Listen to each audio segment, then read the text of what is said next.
तो हम लोग प्रोडक्ट ऑफ वेक्टर्स करेंगे। Product of vectors.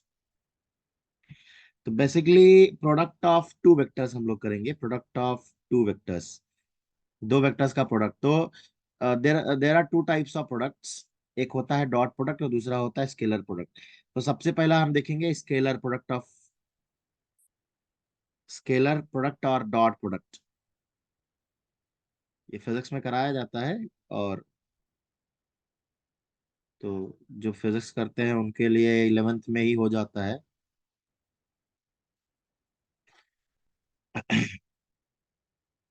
तो बेसिकली दो product of two non zero vectors, the scalar product of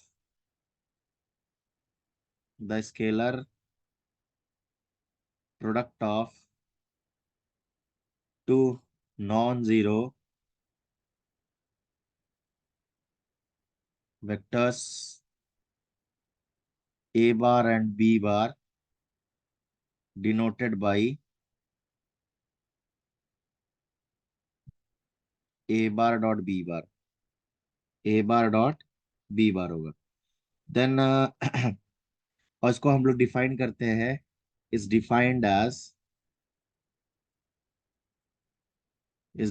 as a bar dot b bar equal to mod a bar mod b bar cos theta.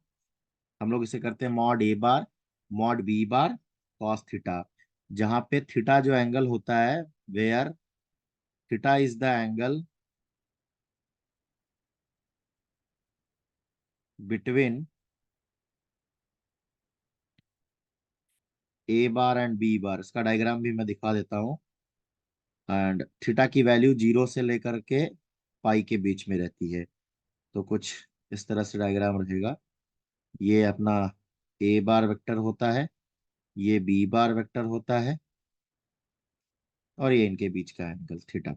तो dot product basically दो angle के बीच का, dot product basically और कुछ नहीं, दो angles के बीच का मैग्नीट्यूड टाइम्स एंगल का कोसाइन वैल्यू हम लोग लेते हैं। अगर अगर एक वेक्टर जीरो हो और दूसरा वेक्टर भी नॉन जीरो हो, या फिर इनमें से कोई भी at a time singly zero होता है, तो थीटा जो है not defined. Theta is not defined. Theta naught defined होगा, और उस समय जो a bar dot B bar की वैल्यू होगी वो जीरो होगी। तो उस समय जो a bar dot B bar की वैल्यू होगी वो जीरो होगी। तो इस तरह से हम लोग जो है डॉट प्रोडक्ट ऑफ दो वेक्टर्स का देखते हैं। अब हम लोग देखेंगे कि कुछ ऑब्जर्वेशंस होता है डॉट प्रोडक्ट के ऊपर, कि क्या एक्चुअली डॉट प्रोडक्ट क्या रिजेंबल करता है, क्या क्या प्रॉपर्टीज हो सकती है इसकी, और बेसिकली क्या क्या कंडीशंस अप्लाई होते हैं डॉट प्रोडक्ट्स के ऊपर, हम लोग वो देखेंगे। तो पहला कि डॉट प्रोडक्ट कभी भी रियल नंबर होता है। डॉट प्रोडक्ट जो है रियल नंबर होता है। दूसरा कि डॉट प्रोडक्ट अगर जीरो हो रहा है, डॉट प्रोडक्ट अगर जीरो हो रहा है, तो इसका मतलब है इफ एंड ओनली इफ कि A bar is perpendicular to B bar. A bar और बी बार के जो है प्रोडक्ट परपेंडिकुलर होता है, डॉट प्रोडक्ट तभी जीरो होता है।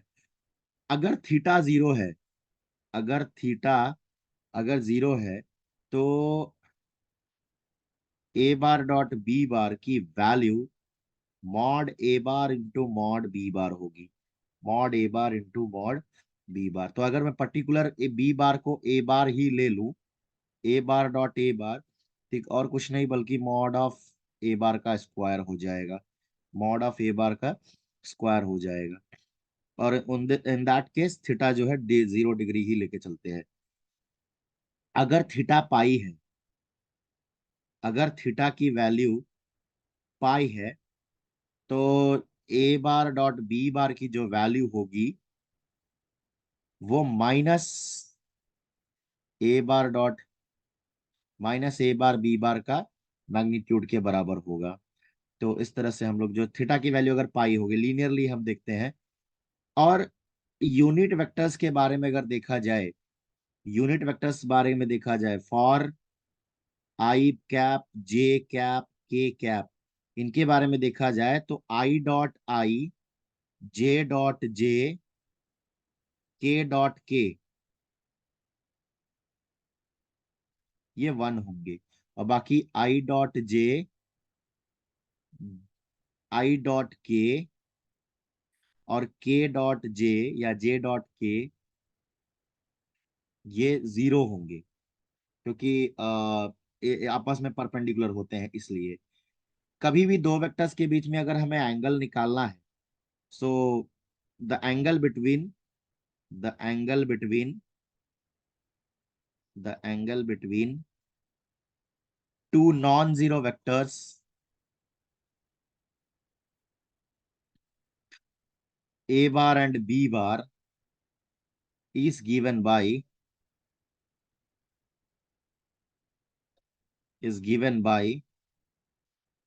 cos theta is equal to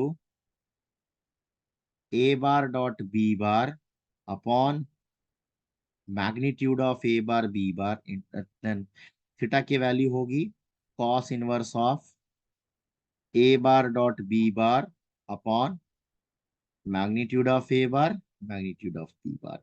तो हम लोग इस तरह से जो है एंगल निकालते हैं फॉर्मूला। ये कुछ प्रॉपर्टी है जो कि वो भी देख लेते हैं, properties of dot product. So properties of dot product. Dot product जो है डिस्ट्रीब्यूटिव होता है ओवर एडिशन। तो अगर हम लोग ए बार, बी बार और सी बार तीन वेक्टर्स ले लें, तो A bar dot B bar plus C bar, तो अगर इसको देखा जाए तो ये आएगा A bar dot B bar plus A bar dot C bar. इस तरह से जो है इसका डिस्ट्रीब्यूशन होता है। और अगर ए बार बी बार दो वेक्टर्स हैं, बी एनी टू वेक्टर्स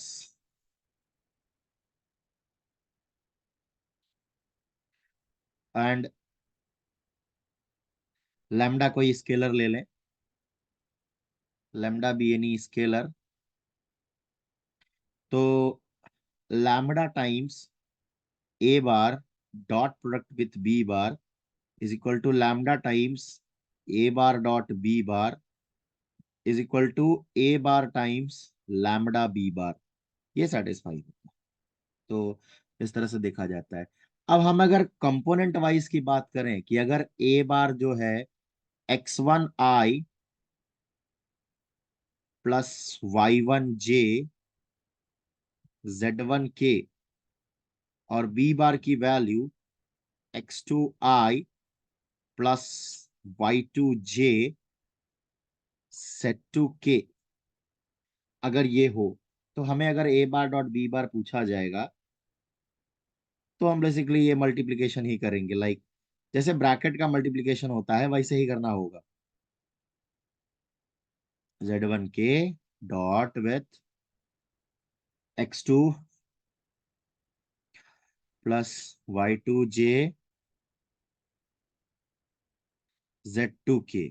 तो अगर इनका मल्टीप्लीकेशन करेंगे तो यू विल गेट, देखिए x1 जो केवल आई कैप वाला सरवाइव करेगा, बाकी आई जे कैप, जे के कैप और आई के कैप वो सब जीरो बन जाएंगे, तो मैं उनको लिखूंगा ही नहीं। तो इसका सिंपल सा आंसर है x1 x2, y1 y2 और z1 z2। जब कभी भी अगर कंपोनेंट वाइज वेक्टर दिया हो और उनका डॉट प्रोडक्ट लिखना है, तो सिंपल सा सिंपल सिंपल यही है कि उनका कंपोनेंट कंपोनेंट का मल्टीप्लिकेशन कर दो बस, और कुछ नहीं करना है। मतलब x1 का x1 के साथ, x2 के साथ, y1 का y2 के साथ, z1 का z2 के साथ, बाकी कोई कंपोनेंट सरवाइव करेंगे ही नहीं, क्योंकि वो आपस में परपेंडिकुलर होते हैं। अब इसके होने के बाद हम लोग देखेंगे कि प्रोजेक्शन ऑफ वेक्टर्स क्या होता है। बेसिकली प्रोजेक्शन ऑफ वेक्टर बहुत इंपॉर्टेंट टॉपिक होता है। Projection of a vector on a line. तो सिंपल सी बात है कि मैं मान लेता हूं मेरा एक वेक्टर है, suppose a vector A B bar. Suppose a vector A B bar makes an angle theta, makes an angle theta, makes an angle theta with a given directed line, with a given directed line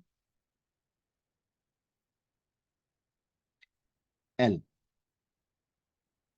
in the anti-clockwise direction. In the anti-clockwise direction.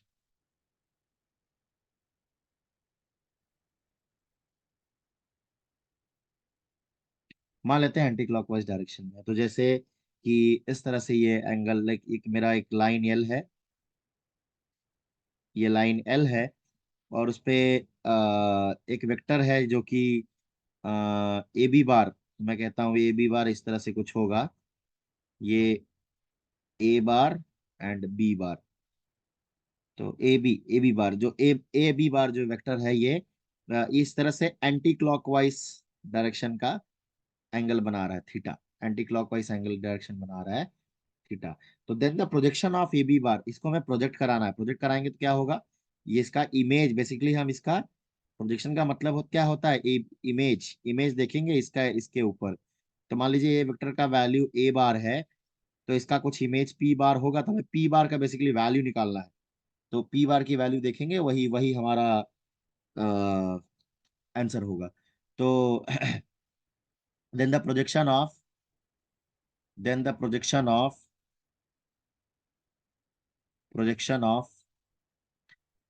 A B bar on L is a vector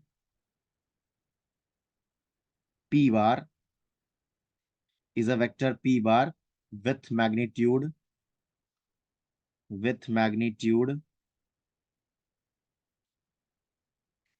ab bar cos theta mod cos theta, and direction of p bar, and direction of p bar being the same, ये same रहता है, या फिर opposite भी रह सकता है, और opposite to that of L, to that of L. ये डिपेंड करता है कि cos थीटा हमारा पॉजिटिव है या नेगेटिव है, depending upon the cos theta is negative और पॉजिटिव। सिंपल सा रियल लाइफ एग्जांपल अगर देखा जाए, तो मिड डे और सन, अगर हम लोग वॉक कर रहे हैं, सन सन सन के वह हमारा जो है, सन की तरफ एक वेक्टर अगर हम ड्रॉ करें, इमेजिनरी वेक्टर, और हम उसका अपना प्रोजेक्शन देखेंगे, तो अपना प्रोजेक्शन हमारा जो है, हमारे हाइट का प्रोजेक्शन जो है, हमारा शैडो होता है बेसिकली। वो डिपेंड करता है कि सन के डायरेक्शन से हम कौन से साइड में बिहेव कर रहे हैं। अगर सन सामने है तो हमारा शैडो पीछे होगा, और अगर सन पीछे है तो हमारा डायरेक्शन जो है, प्रोजेक्शन आगे होगा। तो इस तरह से जो है हम लोग इसका प्रोजेक्शन देखते हैं। तो बेसिकली पी जो वेक्टर है, तो वेक्टर पी बार जो है, हम उसे प्रोजेक्शन वेक्टर कहते हैं। The vector P bar is called projection vector, is called projection vector, is called projection vector. हम उसे प्रोजेक्शन वेक्टर कहेंगे।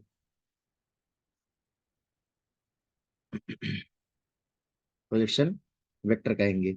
और उसका मैग्नीट्यूड जो है वो लेंथ बता देता है कि हाँ इतने लेंथ का मैग्नीट्यूड है। तो मॉड पी बार जो करेंगे वो हमारा projection of vector A B bar on the directed line L बता देगा। कुछ ऑब्जर्वेशन है जो कि हमें जानना जरूरी है। इसके बारे में कि प्रोजेक्शन वेक्टर से क्या क्या हमने ऑब्जर्व किया। तो if p cap is the unit vector, p cap is the unit vector along a line L, along the line L, then the projection of vector a bar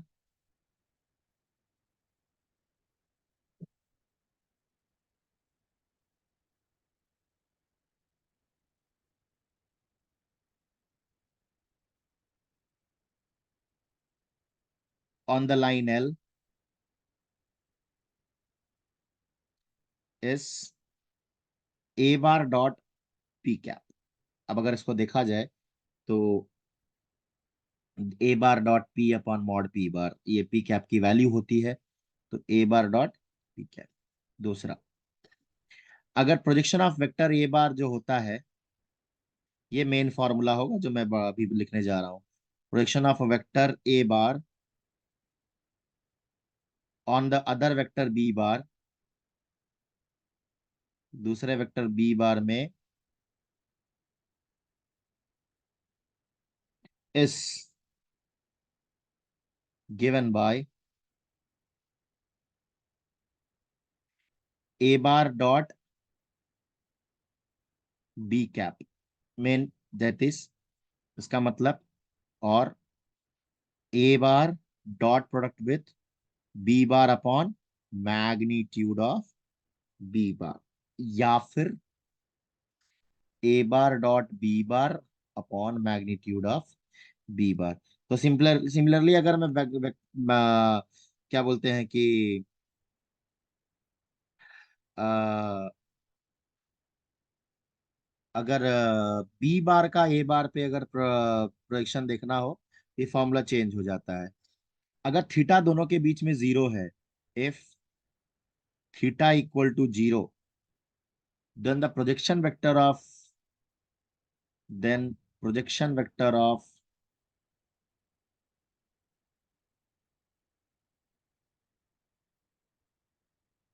A B बार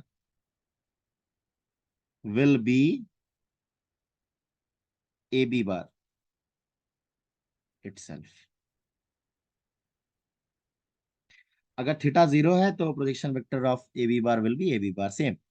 और अगर theta pi है तो वो A B bar will be, then projection will be projection vector of A B bar will be B ए बार, तब वो B ए बार हो जाएगा। Projection vector will be A bar. और अगर थीटा पाई बाई टू हो गया या फिर थ्री पाई बाई टू हो गया तो प्रोजेक्शन विल बी जीरो।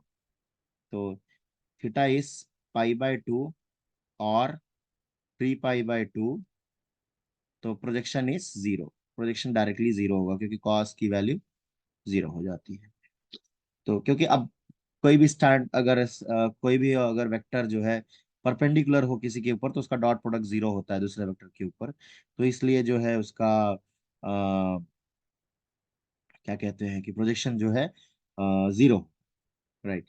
अब अगर कोई भी अल्फा बीटा गामा अगर हम लोग डायरेक्शन एंगल ले लें कि अगर अल्फा बीटा और गामा डायरेक्शन एंगल ले लें, आर द डायरेक्शन एंगल्स, अगर डायरेक्शन एंगल्स हैं of vector A bar equal to A one I plus A two J plus A three K, then its का direction cosine, then its direction cosine